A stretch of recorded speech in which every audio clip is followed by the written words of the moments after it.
like 40 minutes before the podcast to figure Oh, out. really? Yeah, it took me. It took me a little bit. I was gonna do something else. Yeah. Yeah, it's usually the short I have a hard time with. That's what happened with this one. I was like still scrambling. I'm like, I wanted to use Dr.stone, and I'm like, fuck, what episode? They're all good episodes. They all do something that's crazy. So, whatever. Okay, so I'm in the video now. You're in the video now? I am. Okay. Well, welcome to BatYard's Finest. I am Matt from Gotham. We're going to be bringing you the latest news on Batman, Superman, and other pop culture movies and all that stuff information. So, what's up, guys? Oh. Is this my name is Jared, the Green Lantern from Ola. I'm holding a pose to make sure I look good. I noticed. I'm Josh from Metropolis. I'm glad we're starting. Sorry about the hold up, everyone. That was completely my fault. I was swimming with the fishes, so that's what happened. So Matt, take it away. Go ahead. Okay, guys, we're gonna be talking about in this episode. We got for the short is Dr. Stone Season 1, Episode 9. Let There Be Light. Was it? Now I'm all getting screwed up with myself now. How do I screw myself up? Dr. Stone, let there be the light of science. Yeah. Thank you. It fucked me up. I wish it was just Let There Be Light. I wish. Yeah. They had to add the weird additional stuff because of science. And then we got the movie, the legit movie, the main course of it is The Prestige. From 2006. Yeah.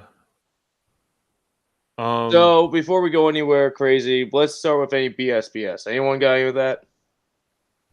I saw Turning Red on Disney Plus with my girlfriend over the weekend. And how was it? It was a cute movie. It reminded me a lot of Encanto with some of the not even some of the subject matter, but how some of the familial characters interacted with each other. But it was definitely a hilarious movie to watch. I'm trying to read my comics and I'm just peeking up at the screen and I'm like, why does it sound like they're playing NSYNC and the Backstreet Boys right now? And so I finally had to stop reading because I'm finally getting around to reading the Red Lantern series, and I'm just laughing my ass off from how ridiculous this movie is. Yeah, I heard good things about it. I mean, I heard it was okay, at least. I have no idea. It was. If you've never watched it and you were curious, you would definitely get some enjoyment out of it because every character is it's so over the top. It's like you're watching a cartoon. It's like you're watching Looney Tunes back before they got censored. Oh, before nice. No Pepe Le Pew or whatever. What? Pepe Le Pew got censored. He's gone now. I know. Yep. There's a lot of them that got culture killed a fan favorite. But they allowed the characters of Clockwork Orange, who are actual rapists, to be in Space Jam 2 for some reason. So doesn't make any fucking sense. Jam 2. They allowed Space Jam 2 to be made. Jerry, I know I asked you this, but you seen the movie, right? You seen Space Jam 2, or did you? I still haven't. It? I still haven't watched it. I've tried to watch it, but I'm like, I know this movie's just gonna piss me off. I'm not gonna sit here and torture myself. No, that's fair. That's fair. And you probably heard Matt. Well, you did. You heard Matt and I's discussion about it. So yep. You know it's shitty. Like I know I said it before, but everything that I said, I was like, okay, I'm just gonna chime in here and there from the. I think I saw maybe like 4 3-minute clips from the movie, and I'm like, this is awful. It's not like Michael Jordan was a great actor, but just everything about this was awful.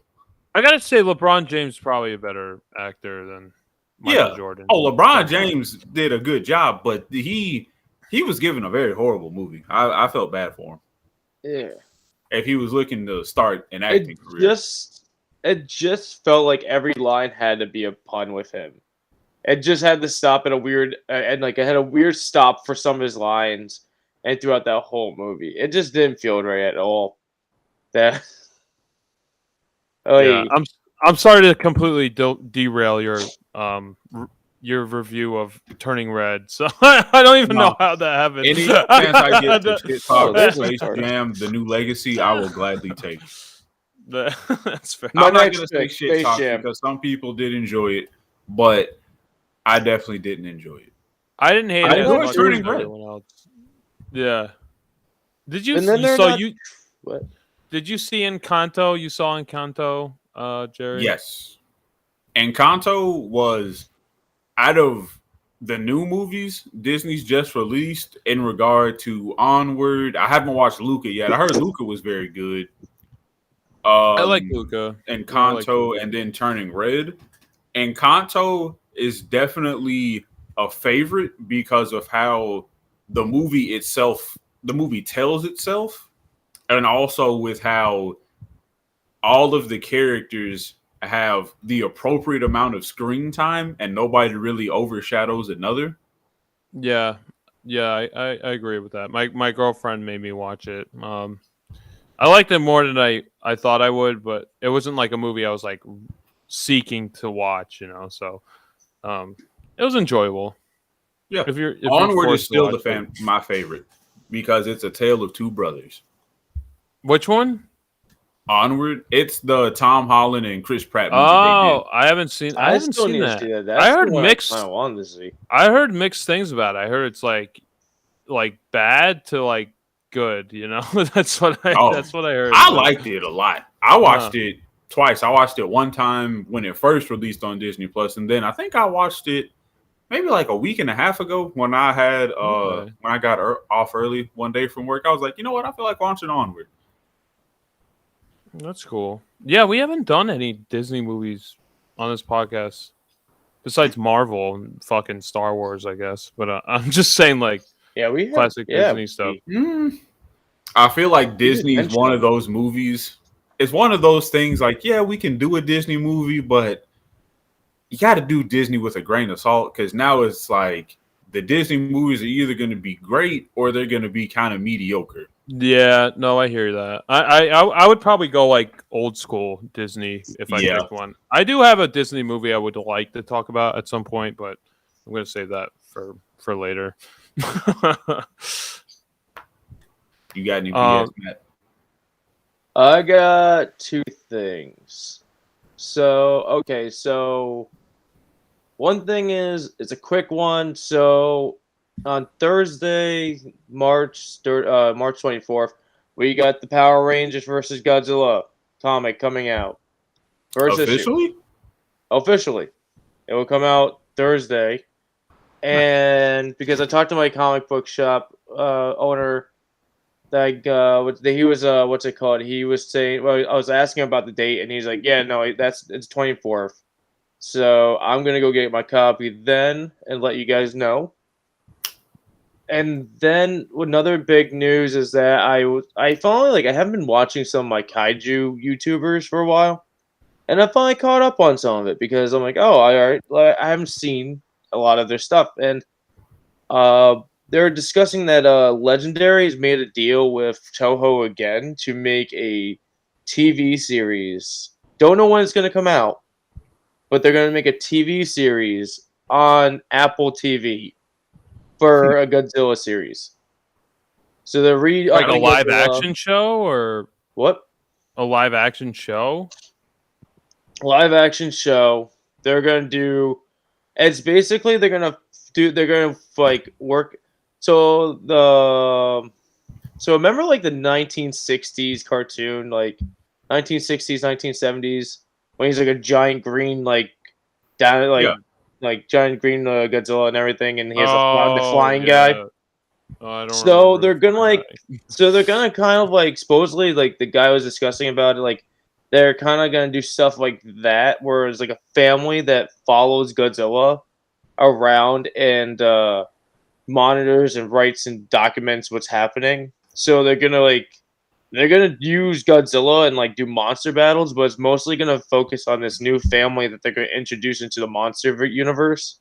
Does it take place in like the current Godzilla universe, or it's like its own? It's going to take place in the current Godzilla universe. I think the YouTuber that was talking about this was stating that it was gonna be like you're the YouTuber.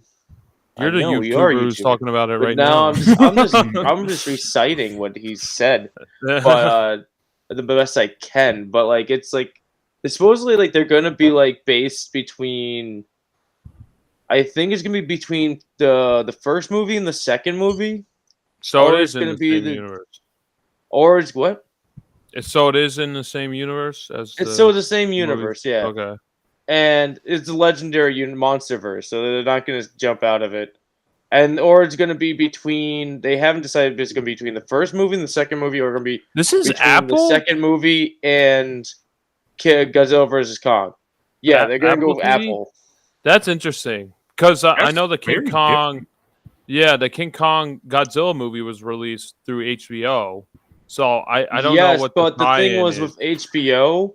Is that HBO is supposedly not 100% everywhere in the world, where Apple TV is more for like projected to everywhere. Yeah, I have heard that about. So HBO. they're trying to reach out to more people with this. So they're jumping with Apple for the series. I don't know why HBO. Wait, go ahead, sir. I was just gonna say why I don't know why HBO hasn't like gone to every country like. Their market. It doesn't make. I was actually shocked when I heard that too, but I'm like, okay, yeah, that's what I was going to say. Kind of see a little bit, but like, come on, HBO. You're like, well, no. I think HBO is like one of the best ones. Best streaming service. HBO is. Oh no, definitely pretty reliable and consistent. The only thing I probably with HBO. Oh yeah, 100%. HBO is I can't watch things on the go. I have to have a Wi-Fi connection. Oh, you can turn that off. You can? Yeah. Damn it. Okay. Every time I try to use it, it tells me I need to do a Wi-Fi connection. So I'm like, I wanted to watch this. Yeah, it's probably like a setting on your phone. Okay. That's stupid. Okay, then, all right.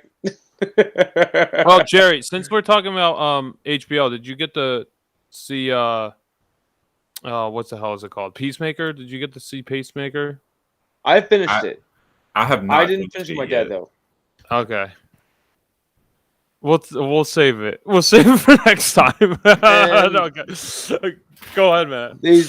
And then a little bit they talked about the Kong series, how they're going to do the animated show on Netflix and everything like that, but they didn't jump 100% into it. It's kind of weird. It's kind of like it's kind of weird because it kind of reminds me of that old cartoon that came out when we were younger. It's like what was it? Kong Skull Island. Kong. Yeah, yes, it was. But this one's going Kong Skull Island. I think that's the title. So in my head, I'm like, why did we? Basically we're just making a part 2. They're doing. Why is Netflix getting it? I don't know why. That's the one thing that's weird. It's weird with this monster. Why is everything like going everywhere? They're jumping. It's confusing. I don't know why. It's weird. I would much rather like HBO or Apple TV get it because I know at least then it'll be good. I don't know. Netflix is hit and miss. I feel like Netflix like is willing to take more risks with their content, their like original content, but like most of it's gonna be bad. But like you'll get one gem out of like 10 things like are awful. Yeah. Yeah. That's what I noticed with Netflix, but they're kind of willing to shoot their shot at anything. So I do commend them for that. At least like they're giving you a lot of variety. Yeah, I'll agree. I'm gonna take back what I said, but I'm very concerned with Netflix doing it. Yeah, I feel like HBO is better at quality control. Like whatever they're going to release, it's actually going to be decent. Like they're doing a Penguin HBO series, which is going to be super interesting. Yes, they are. That's an interesting character. I seen like people backlashing it, going like, "Why are they doing this character? Or why are they doing this?" I'm like, I don't know. I'd actually be pretty I like interested it. in doing it. I Yeah, think I it's think it's gonna an go interesting somewhere. idea. I think so And- too. I think it'll be cool. Including it's I gonna be think an it'll be easier a character good to work with. segue to bring in other people who kind of failed, not necessarily to the back burner, but have kind of fell off in the public viewing. Because then we could get Penguin, we could do, oh god, what is it? The Mad Hatter. Yeah, that'd be cool. I don't know. I don't know if I want to. I don't know. Maybe Mad Hatter would actually depending work on who did it, it could be good. Yeah. I like the then Mad we can Hatter in the Arkham, like the Arkham games. If they did it like somewhere in that kind of tone, I feel like it would work. Wait, go ahead, Matt. I didn't mean to cut you off. No, I was thinking. I was like thinking of another was it villain? That was like that's like minor that Batman fights. It's like rat catchers. Oh, Firefly would be good. Yeah, Firefly would be dope to see. Or like even Rat Catcher you could do, or like I mean they kind of did. I'd like to see that. All right. I'm just thinking of they gave like Rat Catcher pretty good backstory in the Arkham games. I feel like this Robert Pattinson movie kind of like feels like that kind of tone more so. I mean, it feels like a mix between the Arkham games and like obviously like the Nolan trilogy. It kind of like feels like in between that, you know? Yeah. So I'm curious what they're gonna do with it. And I like how going back to the Batman. I liked how there's like multiple villains and multiple characters, so it kind of like showcased like these are Batman's rogues instead of just focusing on one singular character. I did like that. Like how the Nolan one did. Right. Yeah. I mean, I don't know. I hope at least that in one movie they'll do Scarecrow justice, because Scarecrow I'm a huge Scarecrow fan. I need this just as bad as I need a good Green Lantern film. Yeah, I had a great Superman film, but I haven't had a great Superman film since like 1978. So I'm still waiting for a really great Superman movie. I remember his like good, but I think that's I remember his something. I remember his one Superman movie that he thought was gonna be like amazing, and it just flopped. It was Superman the Returns. Yeah, I did. Yeah. Josh was so over top for that one. He was so ready for that fucking movie. You know what? I was really so excited. Disappointed. Not to go off on a tangent about Superman Returns, but the reason why I was super excited for it because it took place in the Richard Donner universe, so it's gonna like be a continuation of like Christopher Reeve's Superman. So it felt like it was gonna be like, Superman. It could have been like Superman 5 or like Superman 3, depending on how you like read the universe, whatever. Anyway. And like they had the John Williams score, so I was like super excited, but like they had every merit for it to be great, and then like they didn't do anything with it. So we should do Superman Returns at some point, but I know I'm gonna fall asleep, so I'm gonna hate it. Because I'm gonna be yelling at the screen. How's he pick up the island? How's he doing this?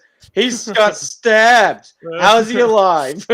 Speaking of Batman, Superman, and comics coming out, Crispy, you actually just reminded me because this was some news I wanted to post up but forgot. So on March 29th, the 6th volume of DC versus Vampires will be releasing. Okay.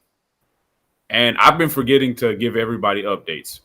But I'll say this. I am definitely going to recommend this once it's completed because everything that's happened within the 5 issues out so far has just been this. They're really doing this. This is really happening. It's really like, what the fuck? Oh man, I'd be excited to do this. I would be excited to read this and talk about this. I haven't read Marvel Zombies, so it maybe way further down the line I would like to do a comparison. But right now, DC versus Vampires is, if you're curious to pick it up, it's definitely worth the read with the 5 that are out. And at the end of the 5th one, we are finally going to be hitting the climax of the series, and I'm hoping that who I think is a vampire isn't a vampire, because it's going to be very interesting to see how this goes down. Oh man, I the only Marvel zombies I read, and I think I said this in a previous episode, is Marvel Zombies versus Army of Darkness, and that's the only one I read. That one's great, but I'll definitely save that for once we do Army of Darkness. I think that'll be, that episode. Yeah, no, I'm super excited for that, and I would like to do more comic books. So because we only done that one, so like I'm definitely more willing to do comic books. I know it might take a little bit more effort to find than films, but I think it'll be worth it. Like how did you guys find Superman Smashes the Klan? What did you guys read that on?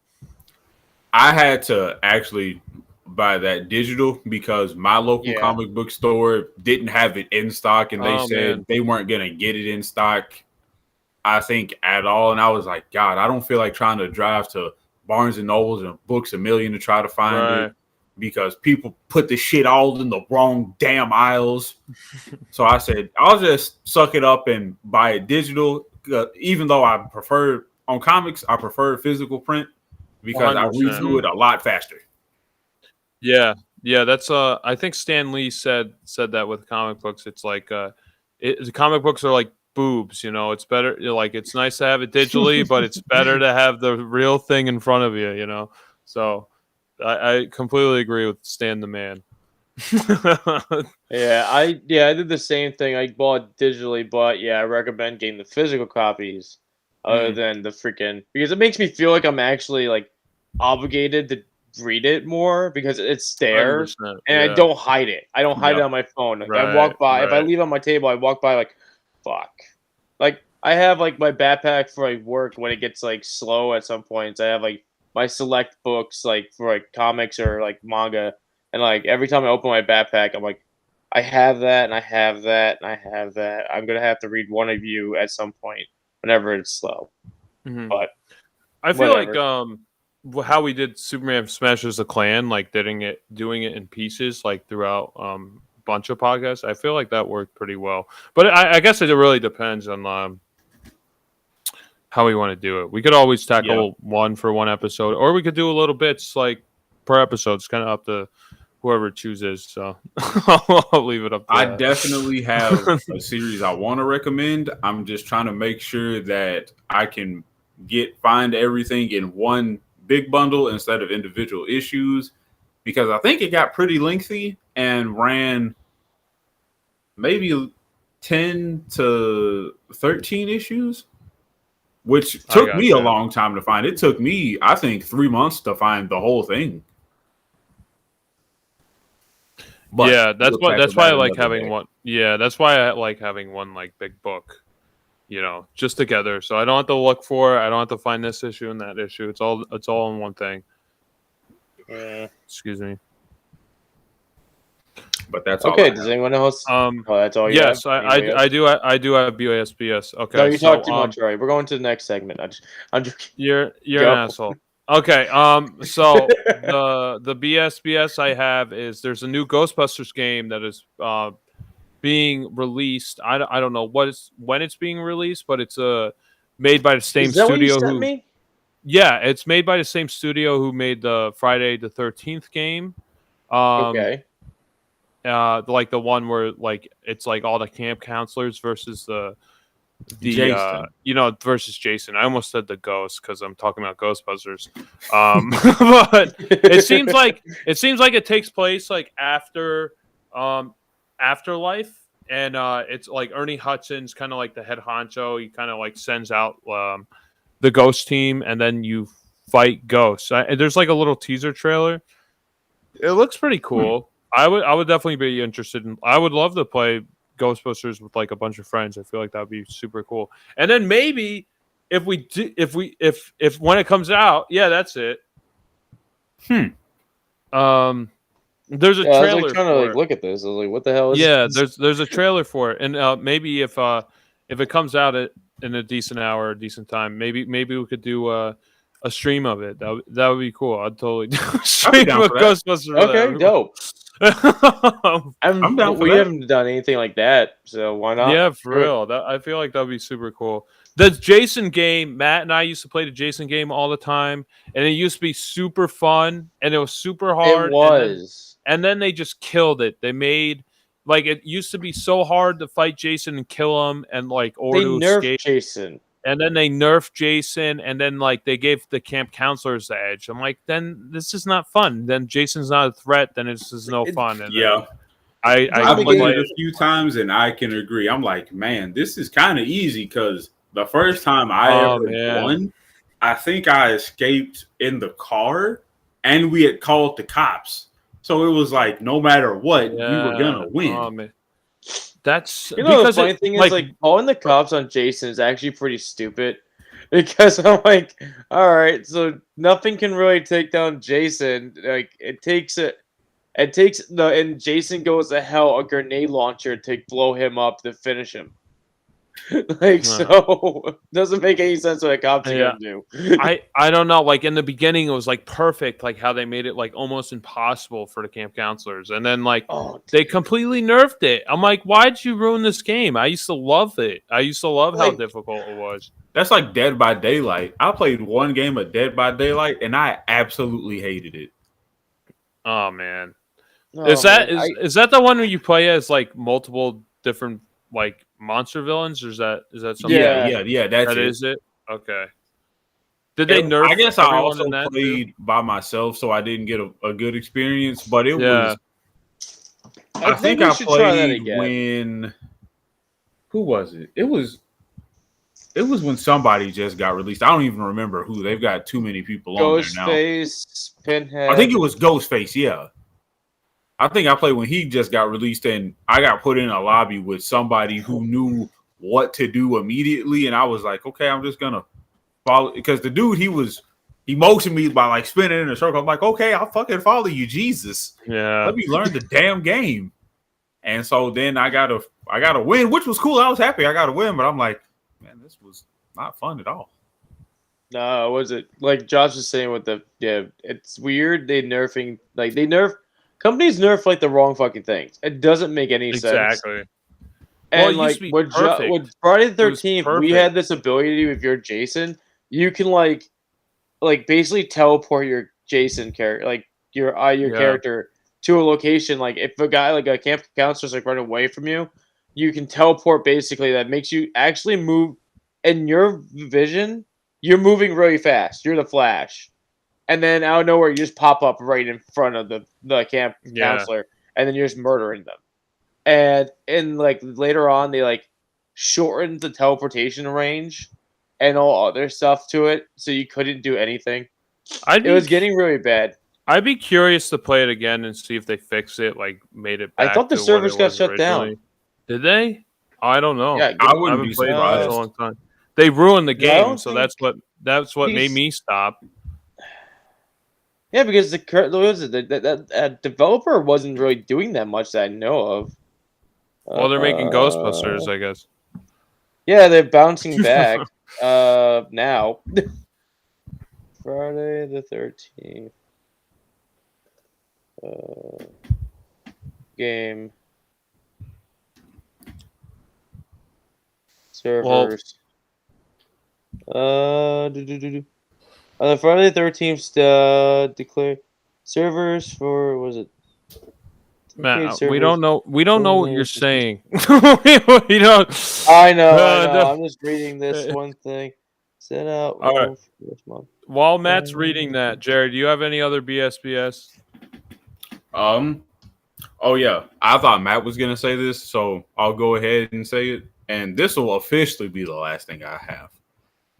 We both went to see the Jujutsu Kaisen Film Zero movie that we talked about a little bit. It was, if you haven't watched an anime movie outside of Pokemon, Dragon Ball Z, Street Fighter, or even Tekken, this is a really good and a very beautifully animated film. It's by a new studio. Well, they're not new; they've been around for several years.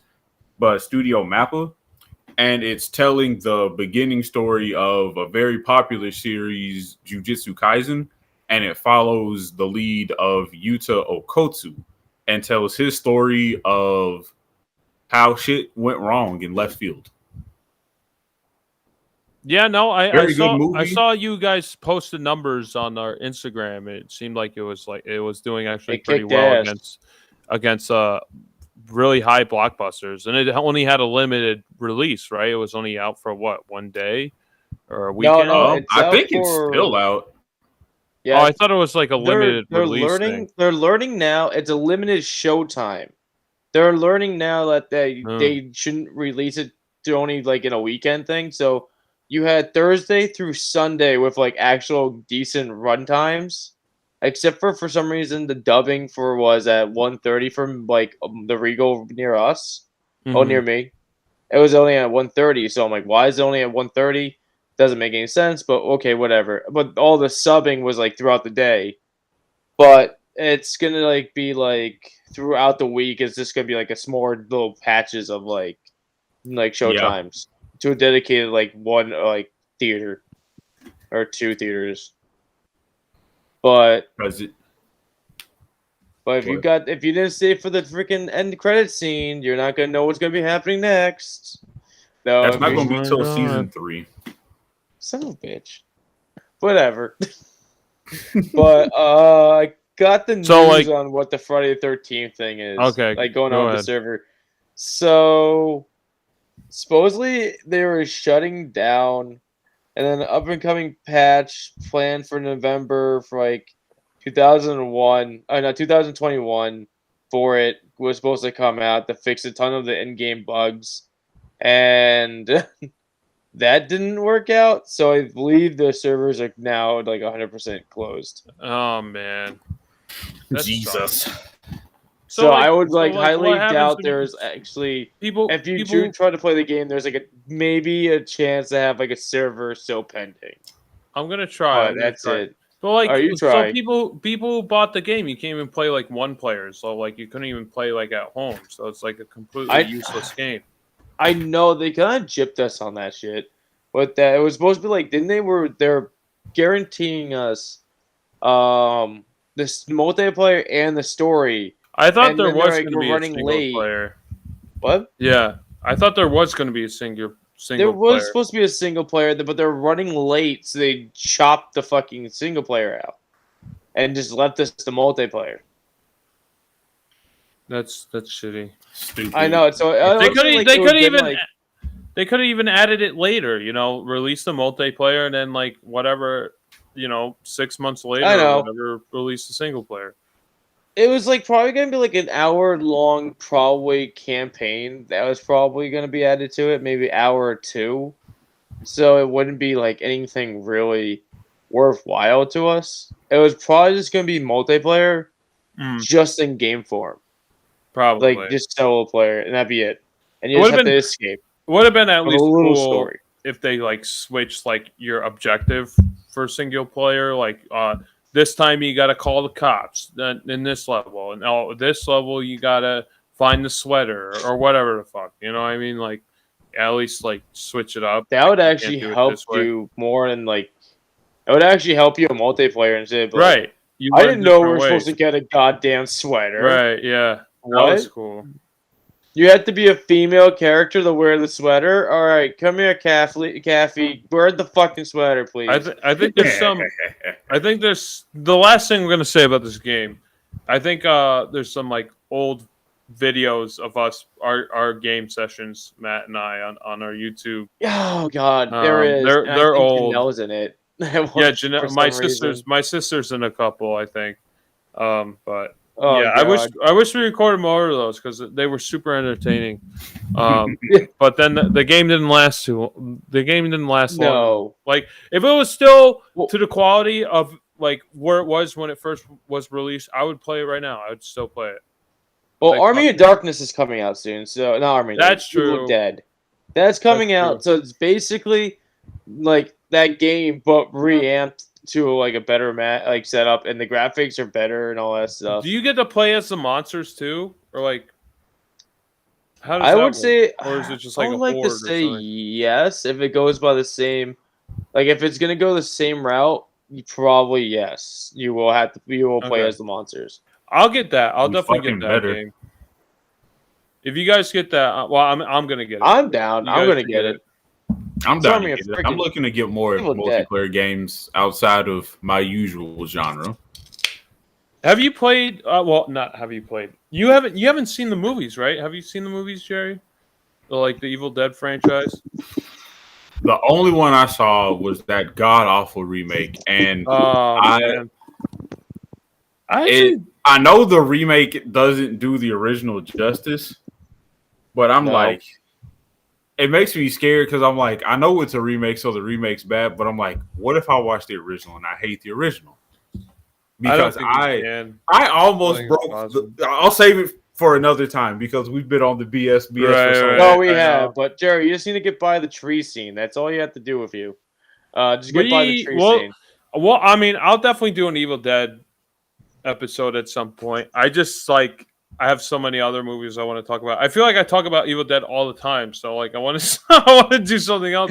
But like, if you haven't, I'm like so amazed that that's not your favorite movie. And all times, like I know it's in your top 5. It's definitely 10. Top 5. Evil Dead 2 is top 5 for sure. Top 5. So favorite. At least I'm so shocked because you talk about a lot, everything comes up by it, and it's like I get it more than sometimes Back to the Future or Ghostbusters. So I'm like, oh wow, that's actually pretty freaking funny how this is not number 1, but whatever. But Josh, you've never seen the remake, have you? No, I never seen the remake. No. Oh, never. I'm the opposite of Jerry. I actually heard the remake wasn't terrible. So I would be curious. You got to see 2 it. people here that's seen it. It sucks. I heard different things. I would watch it. I don't know. I like the way they were trying to do it, but it wasn't scary. It was stupid. It was way stupid. Even though Evil Dead's dumb and silly. All this other stuff, it's just it just all didn't work at all because it's literally 1 and 2 colliding, and it just doesn't feel right. It felt weird, and there's some weird methods that you try to use in this goddamn movie that doesn't seem right. It was just weird, and the end monster was not what I wanted. It's just why is this happening? Who are you? It was a rejected Silent Hill concept. No, yeah, okay. It wasn't good. It was did they have a? The Silent Hill Revelations, not the original that came out in 2004. Because I love that movie. That movie's fucking dope. But the later one. Talk about that. I haven't seen those Silent Hill movies. The way she loses her arm is stupid. Her hand. All right. Well, we should save this conversation. I know. On it. All right, let's get out the BS. Yeah. All right. So let's jump to the short. The Dr. Stone season 1, episode 9. Let there be the light of science. Whatever. Yes. Who am I gonna pick? I'm gonna go with Jerry with this one. I'm gonna save Josh for I'm not gonna let him do this. It's gonna hurt. It's gonna hurt him, and it's gonna hurt us. And because he's gonna just fuck it up because he's I didn't understand it, so this is the way I'm gonna do it. So Jerry, please take us away. So this is season 1 of Dr. Stone, episode 9. Let there be light. I'm just gonna say let there be light because that title's too fucking long. I know it is. It's crazy. So we start off with our main character, Senku. He's with, I don't even remember everybody. We have a dude who looks like Jack the Ripper, and a few other people, and they're making ramen, and he's trying to, tell these people, hey, since I made y'all food, y'all are going to help me make this steel so I can make some magnets to generate electricity and give you guys power. And along the way, things get kind of screwy, as it usually does for him. And he manages to pull it off, but he's worried he had a couple incidents where he was worried, like, oh, I'm not going to be able to do what I need to do at the time that I want to do it. But luckily, Jack the Ripper does help him out here and there in exchange for some cola. Hold on. This isn't a tangent, I'm going to say this right now. Coca-Cola is the worst fucking soda right now ever since they changed that recipe. I just wanted to get that off my chest now. I didn't know they changed it.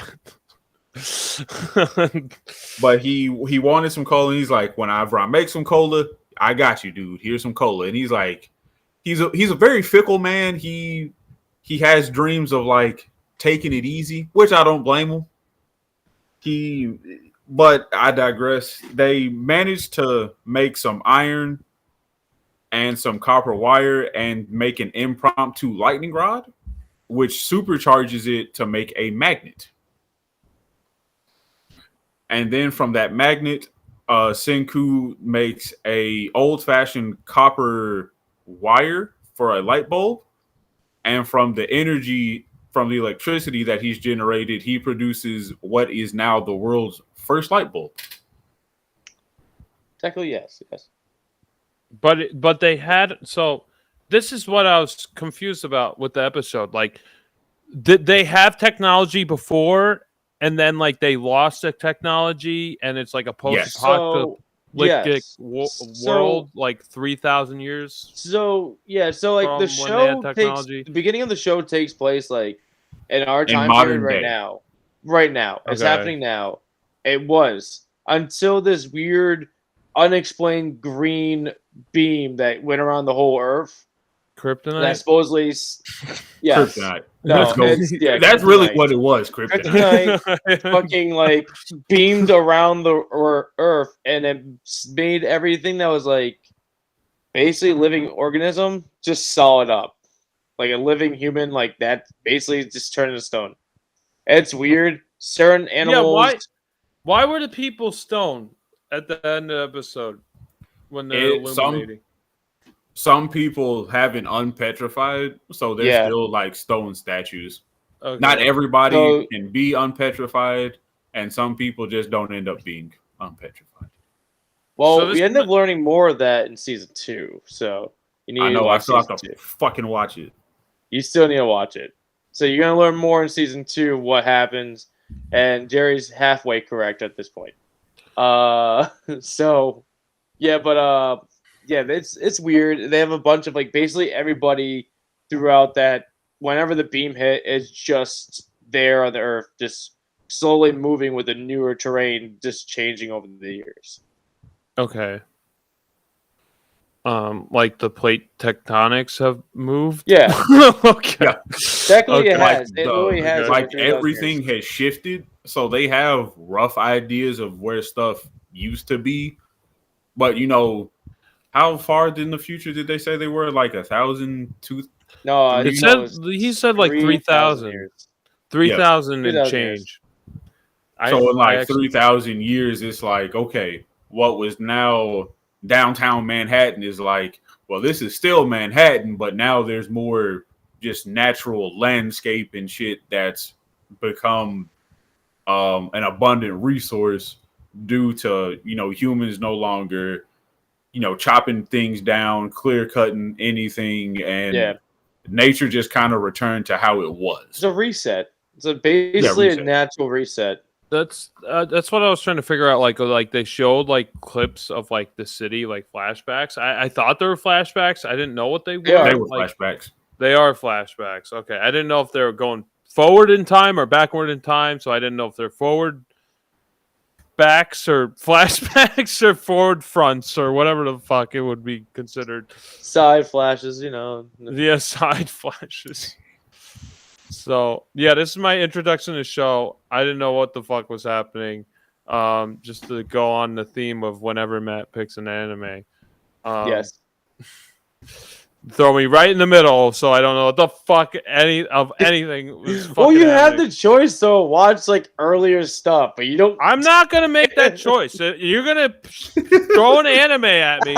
I'm not gonna do extra fucking homework to know what the fuck's going on in one episode. You know what? That we're gonna talk Okay, about. so prior to this podcast, we're gonna have our friend Jimmy on. We have told Jimmy about the episode. We talked to him like a few nights beforehand. He was able to watch the short, not the movie yet, before he got sick. He actually watched the first episode to episode 9, so he understood what's happening. Anime's not my thing. So like if I need to be started with like something like that's actually cohesive and like I know what's happening, I'm gonna like actually like understand it and ingest it a little bit. I didn't know what was going on. I wasn't gonna do extra homework to figure out if I even like this show. So this is what you recommended. This is my first time watch, and I didn't know what's happening. I didn't know why they were going crazy about the ramen, but the ramen looked really fucking good. It was making me hungry when I was fucking watching it, and then I had to get up and eat food because I was hungry. I did like the I liked when they're like showing like the science of like how they're trying to conduct the lightning rods and like harness the energy of the lightning, the electricity. I thought that was kind of cool. And then that's really all I kind of got out of the episode because I didn't know if it was post-apocalyptic or like what place it took. I kind of picked it up, but like it took me a little bit to really figure it out. And like this is I watched the subtitle version. I don't know if there's a dub version. Is there a dub version? There is a dub. Is there a dub version? I thought HBO Max would have both. I thought. Well, I thought they would. Have I don't know. I watched the dub version. That's I mean, not the dub version, the subtitled one. Okay. I didn't know there was a dub. I didn't know there was a dub either. No, there is a dub. It's on Funimation, but like I thought HBO had. HBO has a bunch of anime on it. They were dubbed. So I don't know if it's an option. If there's an option to make it dub or subtitle, that'll be interesting. I would put that if I was a streaming service, I would give you the option. The original. Well, Funimation, choice. Where originally is, originally it was on. Like it has the option to have you flip through English or like Japanese, like Japanese or English. You can do that. But like I saw it like literally like when I watched some anime, it's on like HBO Max. They had some dubbed ones, so I was like assuming it was dubbed. Or they gave you the option to switch it. The show made me want to watch Odd Taxi again because at least like I knew what was happening. Oh god, that's well, it made me want to. That's mean. Well, I actually, you know, I actually like since I watched it with Tony, I've been thinking about Odd Taxi. It hasn't like left my head, so like I think that's like an attribute for the show. Like it's something that keeps appearing just like in my thought process. So I don't know. I didn't know what was going about on. Odd Taxi until you brought it back up. I'm not joking. I literally just pushed it to the side. It didn't leave my head. My mind. It didn't leave my mind because at least I started it from the beginning. And I could follow what was happening. This, I had no idea. I didn't know the characters' names. And I feel like I could just record myself and just press play every time Matt throws a fucking anime episode in the middle of a fucking season or something. I'll just record this, press play every time you throw something that's anime, and I don't know what the fuck's happening, and I'll just fucking play that audio over and over. Because I had no idea what was happening. I didn't know who the character was. I didn't know like what the time period was. Everyone's freaking about ramen, and then they all of a sudden were freaking like orgasming over lightning rods. So that's what I got out of the episode. I understand. I was like trying to think of the connection, and I was like, okay, so the Tesla connection with the harnessing electricity. So that's what I was trying to figure out what the connection was between the short and the movie. Yeah, that's really all I have to say about this. You guys go ahead.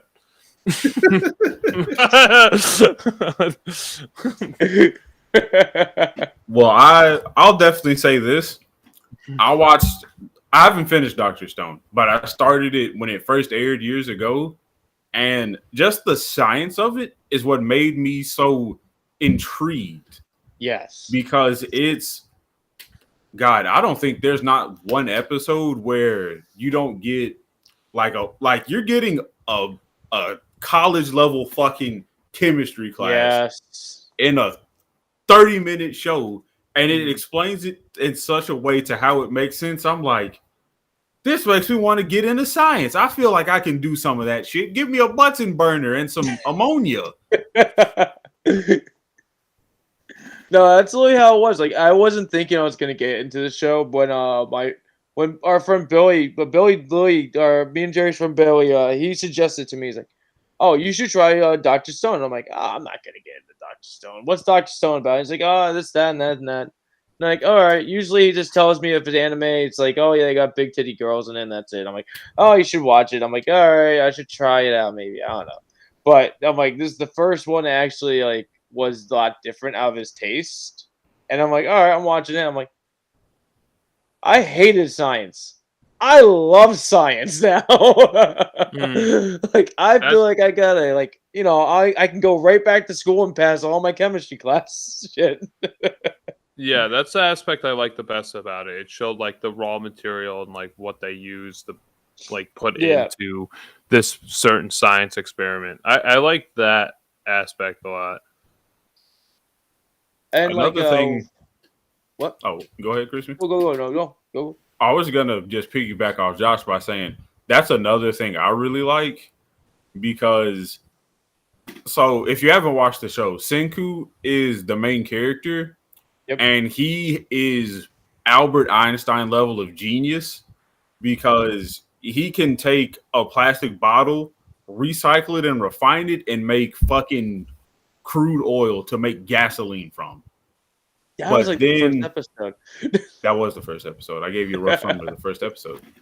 But then it's like now everything is changed from this weird Aurora Borealis wave thing. And so now he's trying to bring like 3,000 years of modern engineering to people who are like sky angry, appease God, sacrifice girl. Yeah, basically. So like, yeah, like Jerry's right. Like this universe that this character's now put into, and like everyone believes in like science is not science, is magic again. It's sorcery, it's bad juju. You should not have it anywhere near you. Like that stays like. Where they are in the like this episode, they have like this little island colony that like that's like they attach with like a rope bridge to the actual mainland. They believe if you're doing like anything like magic wise, like science wise, it stays on the mainland, does not come back to like the actual tribe like island. That stays off. Like they actually what was it? Chrome? Like Chrome? Yeah, Chrome. He's like their their village like science guy. That's like, not really that smart. He's like their Merlin. Yeah, from medieval times. He's not allowed to be in the village unless unless he's not doing anything science wise. If he's being normal, he's just allowed on there. If he's doing anything crazy with anything science, he's stuck out there. He's banished to a shack. And it's really crazy because there's another character who's just as smart as Senku, but it's like they're on two opposing sides on what to do with the new stone world that they live in. Oh, yep. I'm not gonna get into him because he's a big part of the show, but not this episode. Yep. And so it's like he's I don't know how else to say it, but this is a show like if you want a sci-fi show that's not like, okay, here's fucking robots that can hack into fucking space cannons, or you have fucking cat girls and people getting cybernetic implants, fucking Cyberpunk 2077, and you want to see like, oh, well, what would have happened if we took the smartest people from the modern era, cryogenically froze them, I guess you could say, or put them in a catatonic state and take them back to like the prehistoric Neanderthals and try to explain this is what we used to be. This is what's happening now. Help me get us back there. Yeah.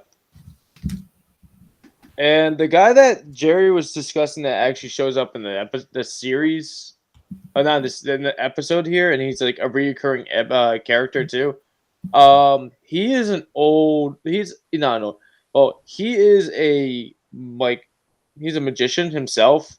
He's basically whatever Las Vegas is to Japan, or for Japan is, that's what he is. He just has basically a showtime like every day. He would perform, and he would have a TV show, and so he would just had like his flock of women and everything set up for him to be like easygoing. That's why he's like shows up and everything and like says, my philosophy here is like simple. I don't care whose side I'm on. If I'm on the winning side, I'm gonna be happy.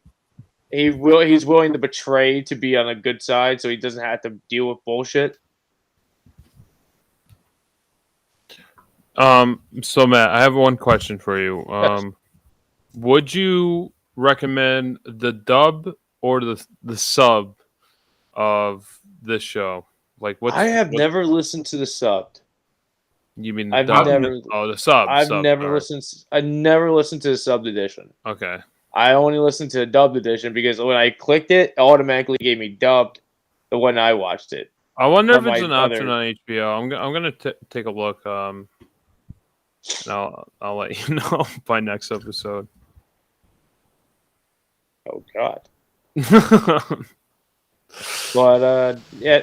But if you did watch this more further down the line, you end up getting this old man that's actually technically a scientist himself, and he doesn't know what he's a master craftsman, and he knows how to build like everything, and he basically grasps everything in 2.3 seconds, and he just runs with everything that Senku gives him. So they had to They had to make light bulbs. He's never glass blown in his life before. He's just glass blowing and instant like timing. It's so fucking weird with this character. But if you ever watch it further, you're gonna get there. But do that. We're not getting any further. How about you guys' ratings on this? I think we should let Josh go first. Oh man. Be a 4. No, I'll just give this a 5. Just give it a solid 5. It just felt like any other anime. I didn't know what was happening. The animation was nice. I didn't know the characters, but I did like the science aspect. I did like that. I did like how it showed like each ingredient throughout, like their process, like what they were doing and how they're conducting these lightning rods and how they're harnessing this energy into the light bulb, and then eventually creating, the next generation version of electricity. I thought that was kind of cool. I did like the aspect that it's a post-apocalyptic world. I had to pick that up, but I did figure that out. I don't know. I like I said, I'll probably get more out of it, like out of seeing other episodes or picking up the story a little bit more. But I'm just gonna give a middle of the ground 5 right now because I feel like I can't really rate it fairly other than that. So okay, I think that's fair. First impression of a middle of the episode. That's commendable. Right. Josh. I'll give you that one. Right. No, I'm not saying I hate it. I didn't hate it. I didn't hate it. Fairy Tale was I was more lost in that. But that's basically it. Okay. Well, there's the one show you recommended, and I really liked the Ghost Mob one. Psycho. Yeah, Mob Psycho. That Yeah. was good. And Lupin. Lupin? Is it Lupin or Lupin? It depends on how you say it. Yeah. I've heard people say Lupin or Lupin. Those are the pronunciation. those are the 2 animes I liked. I was like, oh, I was with those. This one I don't know. I can't really give you an opinion on this. So, all right, I'm done now. I'm gonna give this a very solid 8. It's if you're really looking for something that's that's how do I want to put this? If you want to get into something that's not what you would normally sit down and say, fuck it, I'm gonna watch it. This looks like it's gonna have some cool fight scenes and stuff. Which I mean, I guess it technically does in certain bits, but you're more so getting this for the like we all said, the science, the raw material, the education, just how does a modern day person explain to somebody born 3,000 years ahead of them that, hey, where's the nearest Walmart? Sure. That's, I think it's very interesting. And I don't get me wrong, I love the futuristic sci-fi, genre too, but I also like this is a good break and something very different. And the manga for this actually just ended, I believe, 2 weeks ago. So I'm definitely going to sit down and binge read this. Yeah, I think it was very recent. If it wasn't 2, it was definitely 3. Okay. So I'm going to give this a solid 8. And I would definitely recommend this to somebody who is trying to get into maybe not the usual anime that everybody tries to watch. Yeah, I'm sitting with Jerry. I agree with everything he says. If you're not if you just want to see unusual, but sticking to a kind of a real life situation with the science stuff, I would go with Dr.Stone. And it is nice seeing a new switch up with the apocalyptic side being not future, going into the future with futuristic stuff. It's going backwards in time instead, and seeing the growth of there. It kind of is nice to see that little switch up, because everything does the futuristic thing. It doesn't, not I'm if it would have been a little strange if aliens kind of landed on it and not knew humans were still a thing, kind of, because that little small repopulation segment they had for that season, was it the later in the series, explaining how they're still alive. But yeah, I would say if anyone was a little curious of watching something sciencey and something out of normal, Doctor Strange, no, Doctor Stone. God damn it, basically Doctor Strange. He is Doctor Strange. From someone who hasn't seen this before, I recommend watching the first episode. Start from the beginning. You do this every time. Don't start from 9. Here. I recommend 9. Don't start at episode 9. Start from episode 13. Yeah. Oh, that's the end, then you'll really understand. That's the last episode. Then you'll I think really it's only 12 episodes long. Yeah, don't watch in the middle of the show. Oh man. Okay. Now we're going to move into the main subject here. The Prestige. Josh, you want to take this one away? Are you ready? I am not ready, but I will take it away. I gave you time, regardless. Not really, but okay. So The Prestige is a 2006 movie directed by director Christopher Nolan. It's based on a novel by Christopher Priest. It takes place in the 1800s, late 1800s, on the verge of the Industrial Revolution. Basically, the heyday of Nikola Tesla's scientific aspects.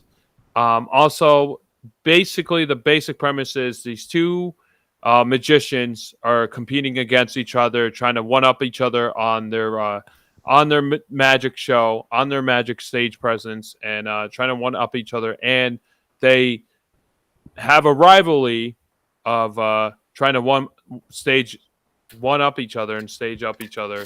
And they get too involved with each other's acts, and hijinks ensues with them getting way too wrapped into each other's acts throughout the film. So that's basically the Prestige. I was trying to say it without revealing any spoilers, but yeah, this That's is the best way. yeah. It's 2006. You can spoiler. No, well, yeah, we'll get into spoilers, but I just wanted to give a basic synopsis of it. And the two main actors are Christian Bale and Hugh Jackman. Which obviously Hugh Jackman, Wolverine fame, and Christian Bale, Batman fame. So this is right after Batman Begins. I think it's the year after Batman Begins. So this is 2006. Mm-hmm. I didn't know this was a Christopher Nolan movie, and I was like pleasantly surprised. Matt recommended this because it was always a movie I heard. Like I heard the title, but I didn't know anything about it, and it was like perfect. It was like I went in and like I didn't know what was gonna happen, and I loved how I knew nothing about it. I never even seen a trailer about it. I just knew this title, and I didn't even know it was. I had no idea it was directed by Christopher Nolan until after the fact. When the credits were rolling, I was like, "Holy shit, that was Christopher Nolan!" And like usually with Christopher Nolan, like there's over a like heightened exposition. Like they always have to explain like every little detail and what's happening and whatever. Like even like in The Dark Knight, there's a lot of exposition, and in this. It just seemed like it played out and there wasn't really exposition. Like it just like naturally went through its course with the characters having their identities like butting heads. And well, the big tragic thing that happened in the beginning of the film was Hugh Jackman's character worked with Christian Bale's character, and they were both part of the same stage presence. And during the act, Christian Bale does the wrong knot tie for this trick where he switches up the knot tie. Yeah, he switches. Well, he does the wrong one, which is the one he wasn't supposed to do. He ties up his Hugh Jackman's wife, and it's like she's suspended, and she goes into a water box, and she's like encased and locked up, and she can't get out because it's like a different knot than what she's used to, escaping from. So within that process, she struggles to escape from the water box or whatever it's called, and she ends up dying from the fact, and that completely scars Hugh Jackman's character throughout the rest of the movie. He has complete vengeance against Christian Bale's character. And he ends up going to his show and sabotaging his show by shooting him right in the hand. He was going to shoot him right in the chest, right in the stomach, or like he was going to kill him. He's ready to kill him, but he like put on not prosthetics, but a fake mustache, fake hair, and he was completely ready to sabotage his life and his career by just completely ending his life. Yeah, this was a super interesting movie, and I was like. Pleasantly surprised, Matt. Of like, this was like a real movie. like this is like no. I mean, like this is like a movie. This is not a movie I would expect you to recommend. So like, no, this has been like a childhood movie for me, basically. Yeah, my dad ended up getting that like right after it got released on DVD and like all that. So like. So it's in my house. I end up watching it like every like month, basically watching it, or like watching it almost every year, like re-upping it. Wow.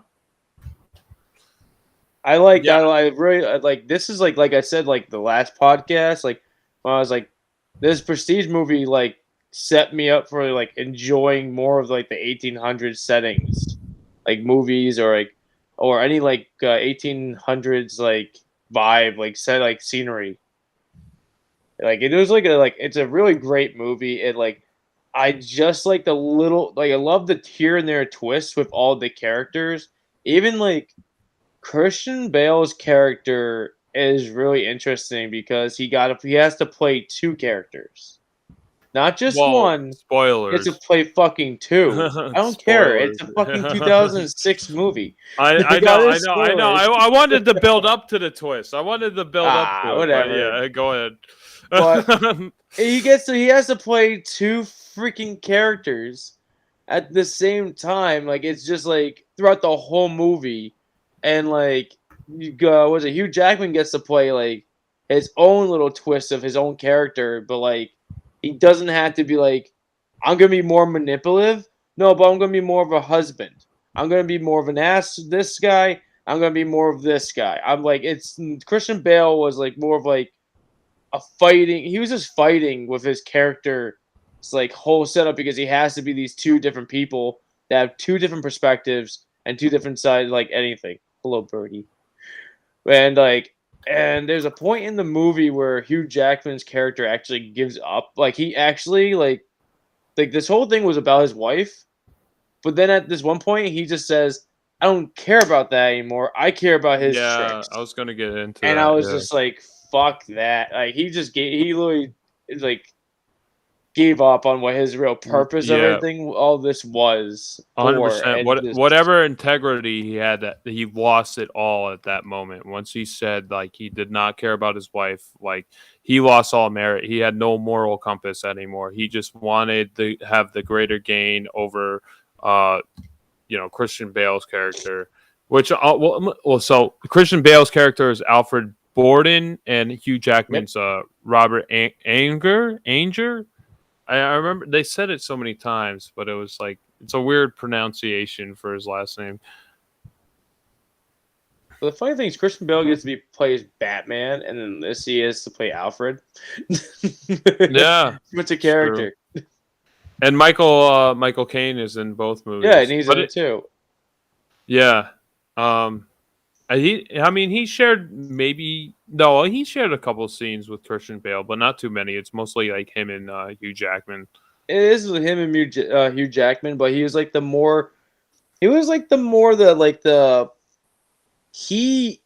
tried to keep him grounded. He was the more grounded guy. Right. He was trying to just keep Hugh Jackman like, say to you what you're good at. Don't care about him. You're gonna do this. Just all right. Yeah, he is doing that trick, but we're gonna do something. Our trick's gonna be way better. Don't mind him, and like go crazy on what he's doing. Please don't focus. He's like that was his character throughout the whole thing, and that's why I kind of like that he was more of a sidebar character, and like he was like in the beginning kind of like a mentor guy, but like he was more of a sidebar. Like he was like he comes back in to help out. Is your bird about to eat your computer again? No. I was laughing at you saying sidebar because I never heard that referred to a side character ever in my life until you just said that. Oh my god. I just wanted to go back to when you said about where Hugh Jackman gives up basically completely on his wife. Like in the same merit, he sees Borden's family, Christian Bale's character, and like he's like, that's what I should have had. I should have had a family. I should have had a family. I should have had exactly what he has. Like he stole that away from me. And he could have had that with Scarlett Johansson's character. And he sends her away. He sends her to be, like the helping hand of Christian Bale, basically to take in his secrets, and like she falls in love with Christian Bale, and then he becomes with the duality purpose, like one brother, since Matt spoiled it, one brother loves Sarah, the original wife, who he has a kid with, who he has a child with, and then one brother loves Scarlett Johansson's character, and they share the same personality. Like they share one identity for the craft, for the love of the craft. They don't want to show the illusion that they're two different people. And that's what Michael Caine's character revealed. Like he has to have a double. That's the only way it would work, if he has a double within this magic trick when he shows up in another door or whatever. And Hugh Jackman's character does not believe Michael Caine's character, and then it ends up being true because he had a twin brother the whole time. Yeah. But he could have completely had what he claimed that Christian Bale stole from him was a family, and he could have completely had that with Scarlett Johansson. And then he sacrifices that because he wants to have the trade secrets of, what Borden has. And he completely sacrifices that because he's blindsided. He's like too narrowed in on I need to know his secrets, and that's all I care about. Especially once the thing is, once he says he doesn't care about his wife anymore. Yeah, the thing is, it's screwed up that he doesn't even know any the backstory. He's not getting any more intel on what's happening with the family situation of Christian Bale, other than just seeing him on the street and having a good old time. What's up with the bird? Goodbye, Josh. Then what's it called? So it doesn't get intel basically what's actually happening in the household. Meanwhile, the Christian Bale is his characters are splitting a one person identity thing. They're screwing up a family. This whole family is getting ripped apart inside and out because both brothers are trying to do two different fucking things. Right, exactly. And they're both getting caught with this whole setup, and just ruining it. And then, what you should just you're give saying. it up when you get married. You get married to somebody, you should be yo, I got a twin brother, but he's here. They're so in love with the craft that they don't want to ruin the illusion that there's two different people. See, that's how obsessed they are with it, that they're willing to sacrifice their family, just like Hugh Jackman was willing to sacrifice his potential family. It's just nuts. And then, Jerry, you got anything for this thing with us? He has a lot to say. Hugh Jackman pissed me off the whole movie because he said the fucking trick in the very beginning, 30 minutes in. He's got to have a double. And he was like, no, there's no fucking way. I know, he completely tells him. If he would have fucking just listened, he could have just said, you know what? I'm leaving this dumbass shit behind. I'm going to go find me another woman. I'm going to try to live a different life, a happy life. You can take this magic and just shove it. I get him being pissed about his wife dying in an accident, but I guarantee you that was the twin brother who did that and not the main brother, although we never truly know which is the main and which is the twin. I've been waiting. I was like, I'm going to wait until somebody notices. I haven't said anything. Don't get me wrong. I love Hugh Jackman. I think he is a phenomenal actor, but he played a very ignorant and stupid character because at every point he could have walked away. He had so many points to just say, you know what? Why don't we just fucking say you run this city, I'll run another fucking city somewhere where we just won't collide and see each other ever again. But that's the funny thing is they did that. They kind of did that. And it was weird. And Christian Bale or Hugh Jackman would fucking show up and be like, sabotage, bitch, and then walk away. And him shooting him in the hand. Okay, I get it. We're square. You took my wife. I took two of your digits that you need for your livelihood. Boom. That was you can always get another woman in your life. You can't get more fingers unless you use your toes, but that's weird. They do have a surgery where they can This is the weirdest trade out ever. I never. They have a surgery. Okay, quick sidebar. They have a surgery where they'll put your fucking toes on your hand. Yes. But anyway, he just. That's interesting. I don't see how they equal fingers to a life, but okay. You can get another woman if. Hugh Jackman's wife, she was a beautiful woman, but he had Scarlett Johansson. And Scarlett Johansson was smoking hot. And fucking Christian Bale's wife, she was a good, attractive woman. And I'm like, dude, why did you have Scarlett Johansson? Be happy. Let this go. And I was really getting frustrated with him at it because he's like, I gotta know. It's killing me that I don't know how he's doing it. How's he doing it? How is he selling this simple? It was an obvious, simple trick too, because there's no way that he could go from a trap door, run under the stage, jump up, and then fucking come out, boom, catch the ball. That's he would be out of breath. He would be, just breathing hard and labored. I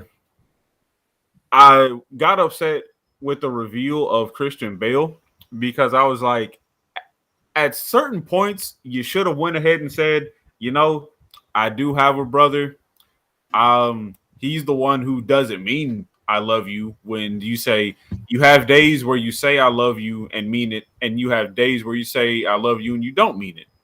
Mm-hmm. So I got really it started clicking. I'm like, that's not a normal thing unless there's two people loving the same woman.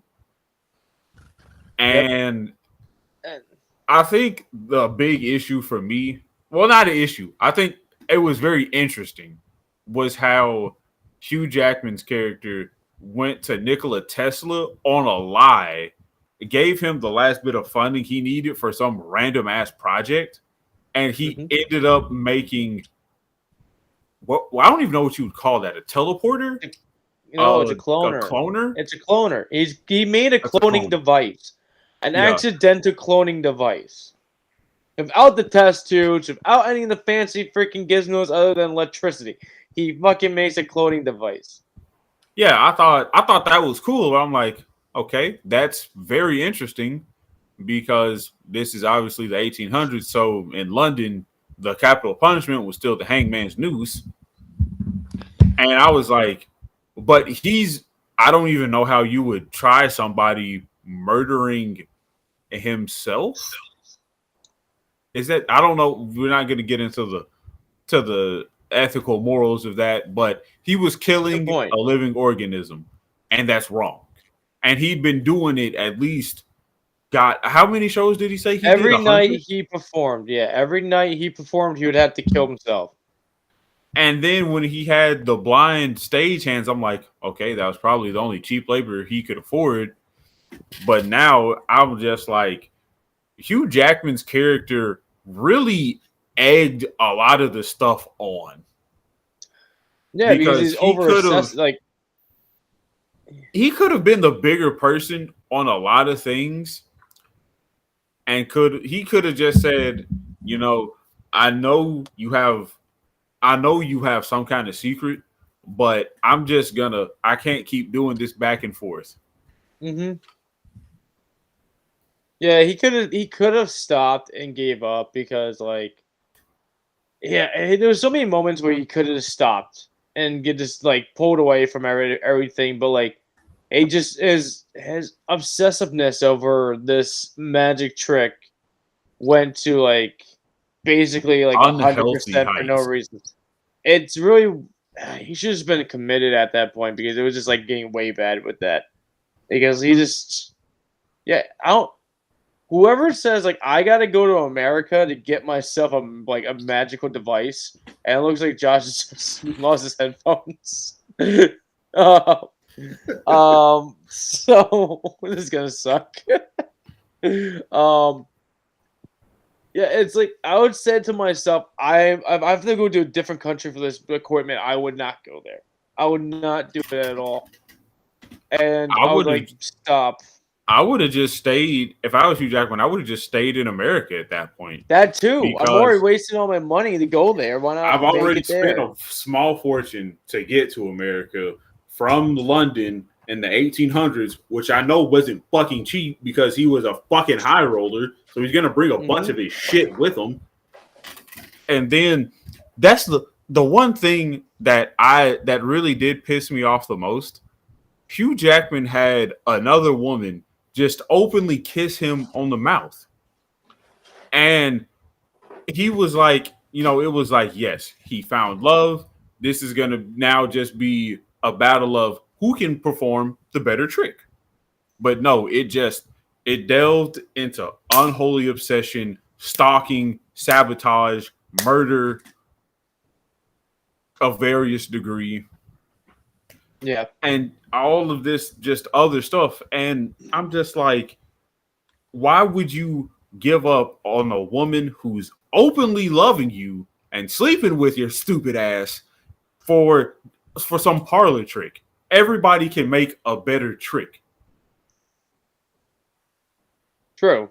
It's And technically, they kind of had like the better they kind of had like the better trick with the freaking the the bird cloner. cage thing. The bird cage thing was pretty awesome because like the contraption he had to use to rig it. The only thing that failed was thanks to Christian Bale having to friggin' tweak it and fucking crush that lady's hand inside the bird cage with the bird inside of it. There's a lot of animal murder. And there's a lot in this one. There's at least 3 or 4 Yeah, birds that got killed. And oh, that's not good. Just imagining. Now I'm actually like seeing like there's actually like the dark side of like magic, like the magic setup. And like I always never like seeing like what they did with the animals kind of fucks me up a little bit more. And I'm like, yeah, they could have been a little nicer to these things. But whatever. Like Josh, let's do a trick with your bird. Except the one You that got like eat 3 your of them, phone. right? Huh? Nothing. No, I'm just joking. There was 3 birds. This is my We're gonna do third a trick. Kalodi today. He is trying to eat your finger. He's trying to eat the phone. I can My see fucking that, but headphones died. I can see. But what did it say? I want to go back to like the what Jerry was talking about the wife, Christian Bale's wife and everything.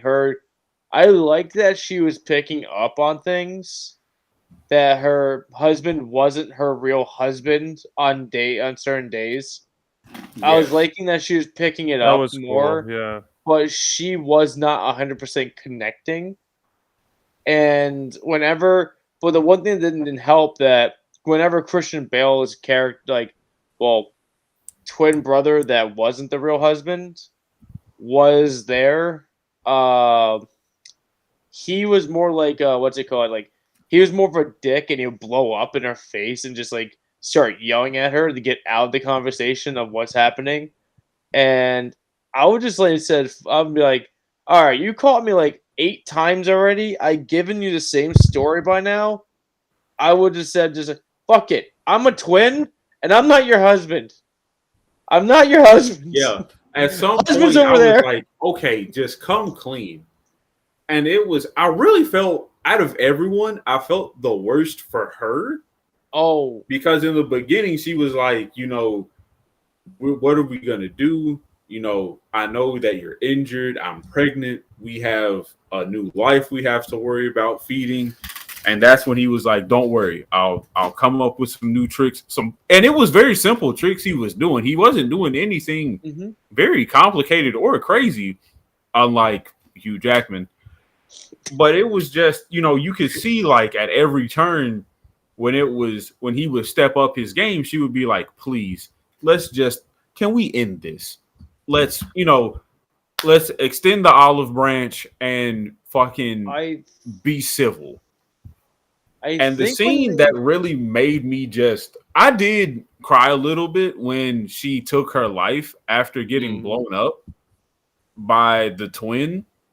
And he was just in her face telling her, shut up, Sarah, just shut up. I'm like, and the daughter could hear it. I'm like, this has to be very traumatizing, but also confusing, knowing that, this isn't my dad. This is my uncle yelling at my mom. And he's the one who has been plowing Scarlett Johansson and is in love with Scarlett Johansson.